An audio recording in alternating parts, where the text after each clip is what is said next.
नाज़रीन आइए आपको ये गेट से अंदर लेकर जा रहे हैं। ये गेट ये खुद में है। अब शालाबाद पार्क के मेन गेट की खूबसूरत से दाखिल हो चुके हैं। यहाँ देख रहे हैं कि ये बहुत पायदार और बहुत अच्छी किस्म की लकड़ी का बना हुआ है। जैसे आप इसमें दाखिल होते हैं, जब बादशाह साहब दाखिल होते थे तो सामने एक बहुत खूबसूरत फुवारा है। यहाँ से बादशाह साहब जब ये भी इस्तेमाल किया जाता था।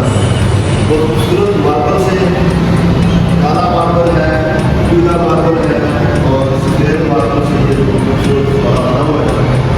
और इसके आस पास ये करना है, इधर भी करते हैं। यहाँ बादशाह साहब की ये फुवारा हो सकती है। छत को भी बहुत खूबसूरती से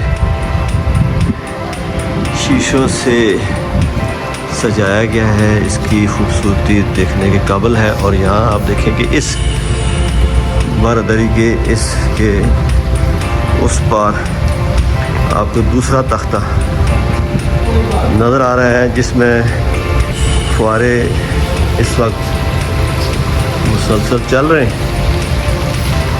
और दरमियान में आपको महताबी नज़र आ रही है। उसके पास एक और पत्थर और मार्बल की बारादरियाँ हैं।